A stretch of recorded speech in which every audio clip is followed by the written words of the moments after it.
de facto, as boas práticas de higiene continuam a ser a melhor forma de prevenir a doença. Primeiro, será importante esclarecer qual a diferença entre limpeza e desinfecção. Uhum. Sim, limpeza e desinfecção são termos diferentes, logo têm funções diferentes. Com a limpeza é o ato de remover germes e sujidade, e por isso, ao removermos a sujidade, diminuímos a possibilidade de infecção. Contudo, a limpeza não mata germes. Já com a desinfecção, onde usamos produtos químicos, aí sim serão destruídos os germes, e por isso se faz a redução das infecções.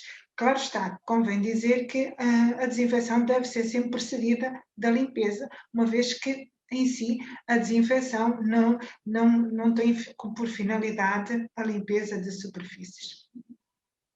Muito bem. E agora, quais são então os desinfetantes recomendados nestes tempos de pandemia pelas autoridades de saúde? Pois, as autoridades de saúde recomendam basicamente dois produtos. A lexívia, o hipoclorito de sódio, comum lexívia, a 5%, né, de cloro, e o álcool 70%. Contudo, no mercado há outros produtos com ação virucida, tais como pastilhas de cloro que podem ser adicionadas na água, soluções mistas, né, o efeito 2 em 1 de detergente e desinfetante, tanto em sprays quanto em forma líquida. E ainda, Bastante prático.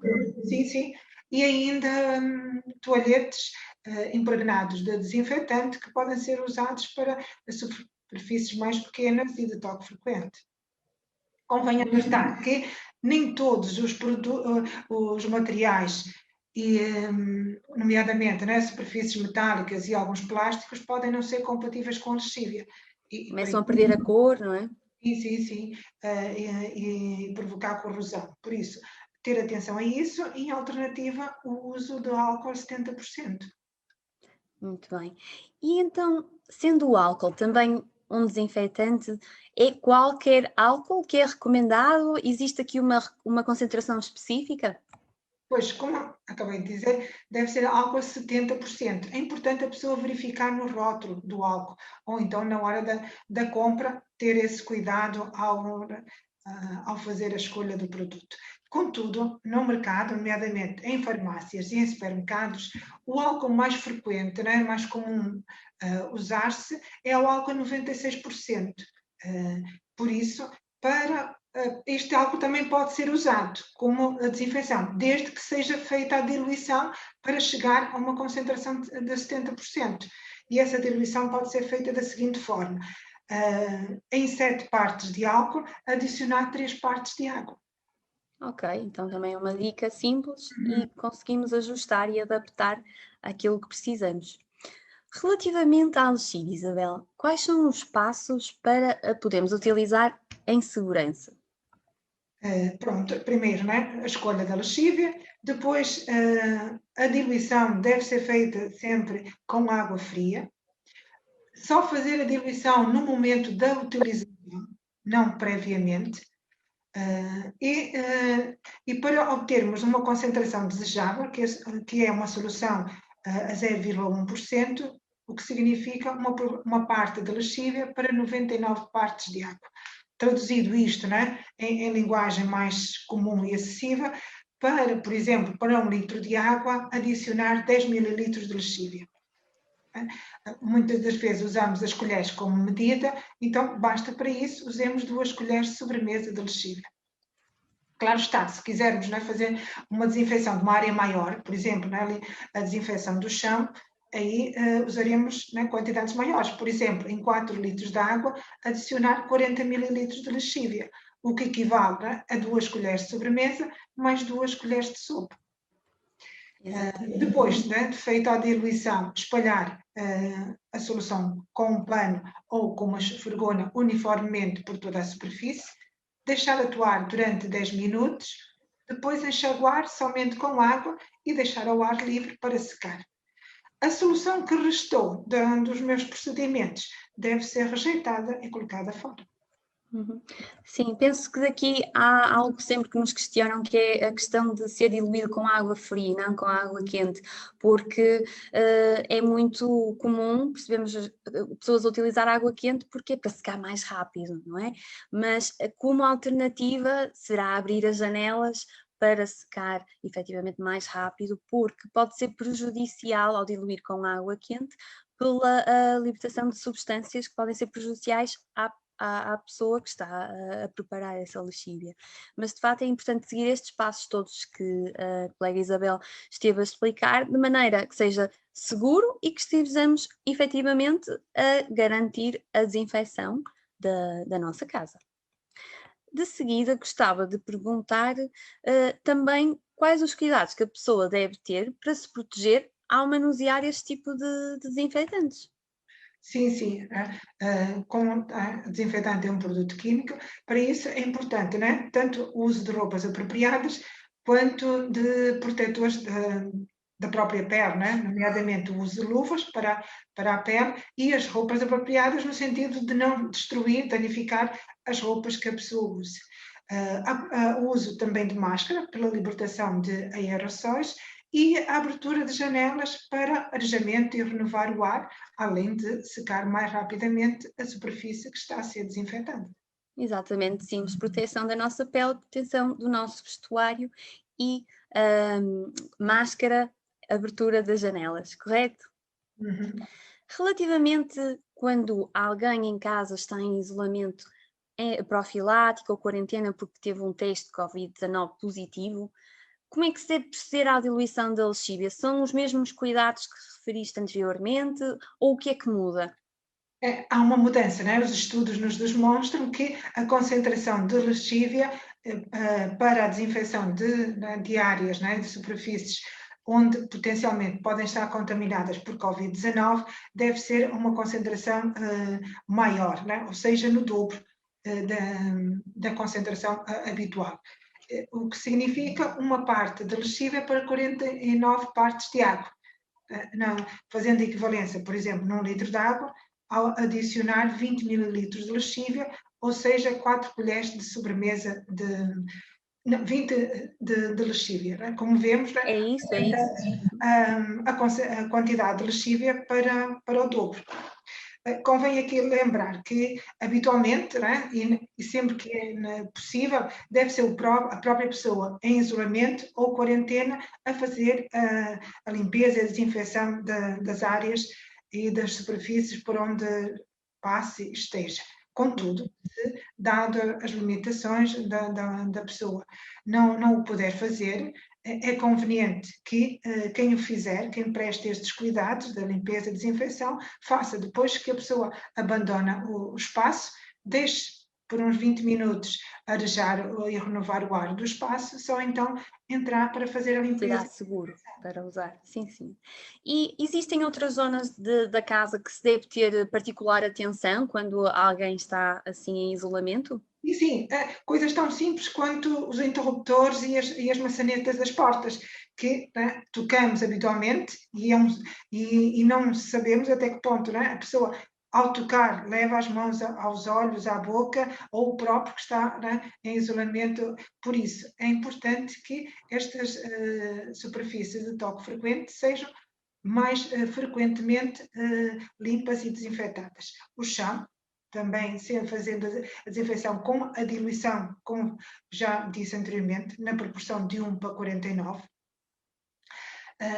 E também relativamente às áreas comuns do prédio, nomeadamente os corrimões e outras superfícies, também ser feito mais frequentemente a limpeza e a desinfecção. Estas medidas devem também ser ditas e ser aconselhadas junto da equipa de limpeza do próprio condomínio, quando estamos na presença de prédios. Sim. Aqui na questão da limpeza do chão, não podemos esquecer, portanto, na higienização, temos que proceder à limpeza primeiro com água e detergente, não é? Para remover toda a sujidade e só depois aplicar a lexívia para que a desinfecção seja eficaz. Sim, e terminar sempre qualquer procedimento pela higienização das mãos de quem pratica determinado ato. Exatamente. E agora, relação também algumas questões que nos foram chegando, como gerir o lixo doméstico da própria pessoa que está em isolamento, ou quer esteja profilático ou quarentena? Existe alguma recomendação? Sim, a primeira a orientação que se aconselha é que dentro do quarto, né, ou do espaço de isolamento, onde está a pessoa, né, potencialmente ou contaminada por Covid-19, que haja um caixote de lixo, de preferência de abertura não manual, né, com pedal, para que, se houver necessidade de outra pessoa prestar cuidados, poder desprezar o lixo sem tocar no caixote de lixo. Depois, ter também outra recomendação é que quando for retirado, dentro do caixote de lixo, haja um saco plástico onde são colocados o lixo.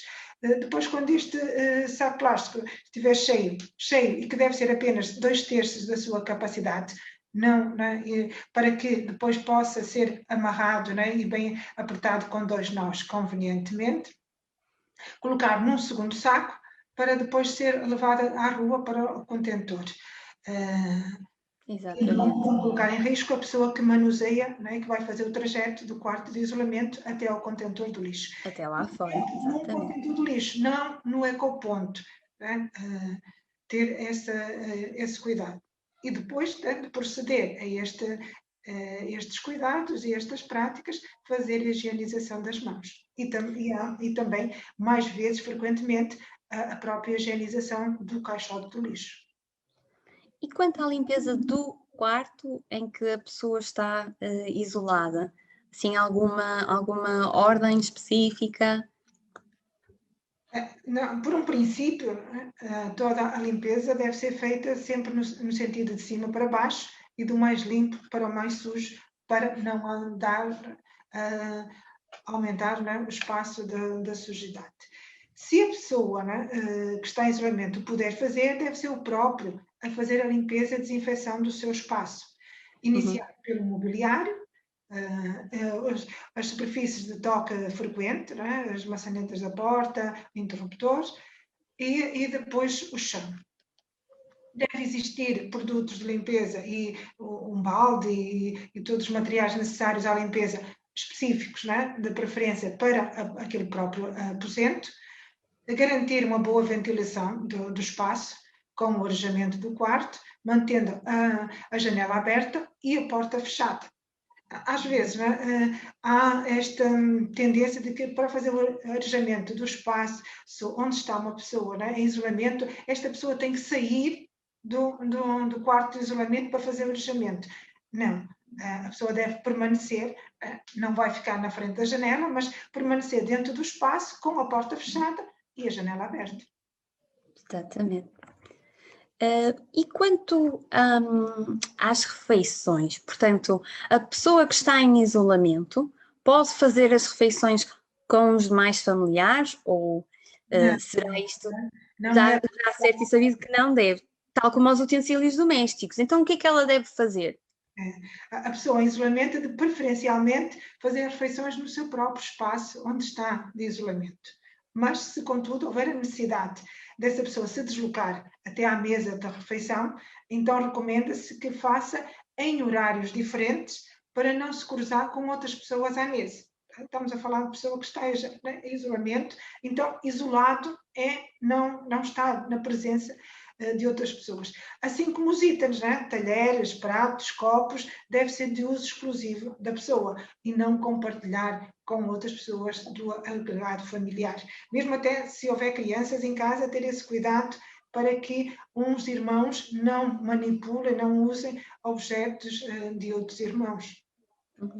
Uma outra divisão da casa que é sempre difícil gerir neste contexto de isolamento em relação à pandemia é a casa de banho, porque muitas vezes existe apenas uma casa de banho. Como é que vai fazer essa família para gerir se só tiver uma, ou o que é o cenário ideal? Pois, o ideal é que a pessoa pudesse ter uma casa de banho só para si durante o tempo de isolamento, mas se tal não existiu, não é pelo fato de estar em isolamento, que agora vai improvisar e colocar uma casa de banho. Isso também não é problema, desde que alguns cuidados sejam feitos. Não é? A pessoa vai usar, não é? Vai compartilhar a casa de banho, deve para isso usar máscara quando se dirige, não é? A pessoa que está em isolamento, ao dirigir-se à casa de banho, usar máscara, fazer a lavagem e a desinfecção das mãos e todos os espaços tocados pela pessoa também serem higienizados, desinfetados após o uso. Se a pessoa não puder fazê-lo, né, por condições físicas ou de saúde, ou mesmo de idade, não puder fazer essa higiene, desinfecção, todas as vezes que usa, que haja uma pessoa, né, por assim dizer, um cuidador, uma cuidadora no espaço, né, familiar, que faça essa desinfecção da casa de banho a cada ida, a cada atualização da casa de banho por parte da pessoa em isolamento. Mas não pode entrar logo. Lembrando sempre essa questão de salvaguardar os 20 minutos, não é? No mínimo os 20 minutos, a pessoa já pode ter deixado a janela aberta, se não estava, né? Deixar a janela da casa de banho aberta, aguardar os 20 minutos e então a pessoa entra para lavar, para fazer a limpeza e a desinfecção. Claro, e depois destes procedimentos também a fazer a higienização das mãos da pessoa que fez a higienização do espaço.